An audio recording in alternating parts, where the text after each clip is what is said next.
मैं डॉक्टर चिंतन शाह आज आपको सिखाने के लिए जा रहा हूं गुड प्रेजेंटेशन स्किल। क्यों सीखना चाहिए ये?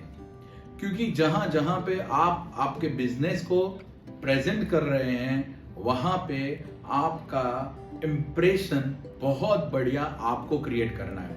तो हमारा इंप्रेशन क्रिएट करने की जिम्मेदारी जो है वो हमारी खुद की है और इसीलिए आपको सीखने चाहिए good presentation skill. So be ready. आगे बढ़ते हैं। गुड प्रेजेंटेशन स्किल्स को बढ़ाने के लिए क्या कर सकते हैं? सबसे पहले इससे बढ़ाने से आपको क्या फायदा होगा? किसी से भी आप मिलते हो, कहीं पे भी मिलते हो, आपको बहुत फायदा होगा क्योंकि आपको पता है कि कैसे आप अपने आप को, आपका जो काम है उसको आप रिप्रेजेंट कर रहे हो। तो आप बिजनेस प्रेजेंटेशन स्किल से अच्छे इंप्रेशन बना सकते हो। अगर आप जॉब कर रहे हो तो, अगर आप कोई बिजनेस कर रहे हो, आपका प्रोडक्ट या आपका सर्विस आप किसी को दिखाना चाहते हो तो भी आप बहुत ही बढ़िया इंप्रेशन क्रिएट कर सकते हो। ज्यादा से ज्यादा इंप्रेशन क्रिएट करके आप ज्यादा लोगों से जोड़ सकते हो। उसी तरीके से आपका बिजनेस और प्रोफेशन आगे बढ़ेगा। तो अगर आप 1 to 1 भी किसी के साथ बैठते हो समझाने के लिए कि आप आपके बिजनेस में क्या कर रहे हो, तो ये प्रेजेंटेशन स्किल आपको बहुत बहुत बहुत फायदा करेगा, especially in the conference room also. Yes, so be ready with me. So सबसे पहले जब भी आप बोलते हैं तो सबसे पहले गुड प्रेजेंटेशन में जी जो है वो है ग्रेटिट्यूड। पहले आप कृतज्ञता दिखाइए, पहले आप थैंकफुल होइए कि अच्छा है आपने मेरा कॉल रिसीव किया, आपने मुझे अपॉइंटमेंट दी, आपने ये अरेंजमेंट किया कि मैं यहाँ पे अच्छे से अच्छा ये प्रेजेंटेशन कर सकूं। तो शुरुआत आपकी ग्रेटिट्यूड से होनी चाहिए। दूसरा है बी ऑर्गेनाइज्ड। बहुत बढ़िया सा ऑर्गेनाइज्ड आपको रहना है। अगर आप कोई टेबल पे कुछ रख रहे हो आपकी चीजें, तो एकदम सिस्टमेटिकली ऑर्गेनाइज तरीके से वो होना चाहिए। ठीक है। और वो है ओरिएंटेड। आपका गोल आपको मालूम होना चाहिए और वो गोल के हिसाब से गोल ओरिएंटेड आपको रहना है ना? तो आप कभी भी बात करते हो तो आपकी बात यहां वहां नहीं होनी चाहिए। आपका एजेंडा आपको मालूम है और वही एजेंडा पे आपको काम करना है। ठीक है। तो ये है ओरिएंटेड। और डी जो है वो है डेडिकेटेड। तो आप इसके ऊपर समर्पित होने चाहिए कि जो आप प्रेजेंटेशन कर रहे हो उसको बनाने में भी आपने बहुत टाइम, एनर्जी और इमोशंस इन्वेस्ट किए हैं और अभी उसको आप प्रेजेंट कर रहे हो। ठीक है। तो गुड को तो मालूम पड़ गया। अभी आएगा प्रेजेंटेशन। प्रेजेंटेशन जो है उसका P, that is prepare well. बहुत अच्छे से प्रिपेयर कीजिए, खुद बनाइए प्रेजेंटेशन। हाँ, उसका कंटेंट आपको खुद बनाना है। अगर आपको स्लाइड शो बनाना नहीं आता है कोई दिक्कत नहीं, लेकिन जो कंटेंट है वो खुद लिखिए। ठीक है। तो वो आप उसको अच्छे से अच्छा बोल पाएंगे और आई कांटेक्ट अच्छा रख पाएंगे आप। और उसमें आप पब्लिक स्पीकिंग स्किल भी डाल दीजिए, जो वीडियो और प्लेलिस्ट मैंने ये यूट्यूब चैनल पे आपको ओपनली रखा है। ठीक है। फिर बी रिसोर्सफुल। तो रिसोर्सफुल होना का मतलब यह है कि आपको मालूम होना चाहिए कि आपके पास क्या क्या स्रोत है। ठीक है।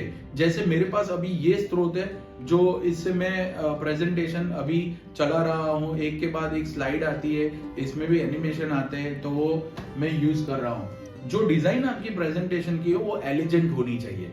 एलिजेंट का मतलब है कि देखने में मजा आना चाहिए। वो बहुत मॉडर्नाइज, बहुत फंकी भी नहीं होनी चाहिए और एकदम ट्रेडिशनल भी नहीं होनी चाहिए। ठीक है। तो एलिजेंट स्टाइल का प्रेजेंटेशन आपका होना चाहिए। When you are taking presentation you should be the source of energy.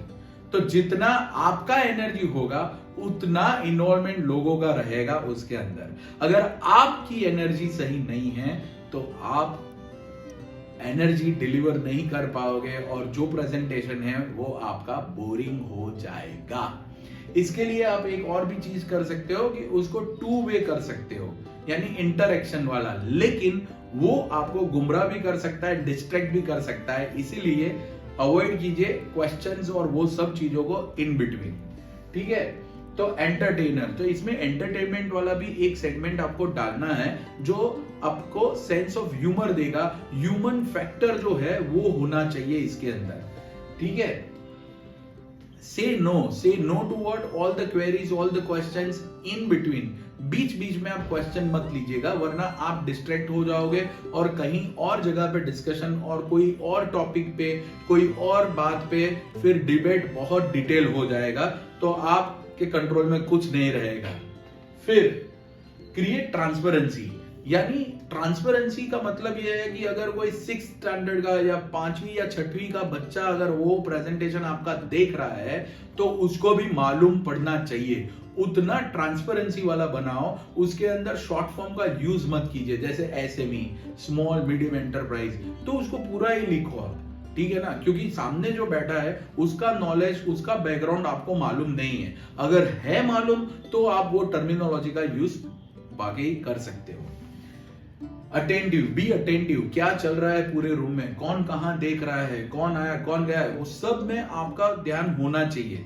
और उसमें एड्रेस भी करो कि आपने ये बात अच्छी बताई, अच्छा वो क्या आपको दिक्कत है कोई, तो ऐसा आप बोलोगे तो जो प्रेजेंटेशन में आपके ऊपर ध्यान फोकस नहीं दे रहे हैं वो लोग फोकस देना शुरू कर देंगे। लेकिन ध्यान रखना, टोन बहुत अच्छा होना चाहिए, ठीक है। फिर है बी थरो। थरो यानी आपका प्रेजेंटेशन जो है उसको आप 3 बार 4 बार रिवाइज करने के बाद जाओ, तो अब एकदम मुहावरा होके फिर वहां पे फाइनली आपको बोलना है। तो आप अगर थरो होना चाहे तो मेरे पास बहुत बढ़िया सा एक नुस्खा है, वो है कि आप आपके जो भी बच्चे हैं उनके सामने ये ओरली पूरा प्रेजेंटेशन बोल दो, तो उनको भी मजा आएगा कि हाँ देखो पापा ने या मम्मी ने हमको प्रेजेंटेशन पूरा ओरली बता दिया है ना। क्योंकि कभी कभी जो वो लोग पढ़ाई करते हैं वो चीज हम ओरली लेते हैं, तो ये एक एंटरटेनमेंट का भी पार्ट आ जाएगा, आपका बच्चों से बॉन्डिंग भी बहुत अच्छा हो जाएगा, एक बॉन्ड जो होना चाहिए वो ज्यादा बढ़ जाएगा, और आपको भी मुहावरा हो जाएगा कि कैसा लगता है, मैं कहां तक कैसा बोल सकता हूं। और इंपॉर्टेंस, आपको इंपॉर्टेंस देना है, what is your USP, unique sales preposition.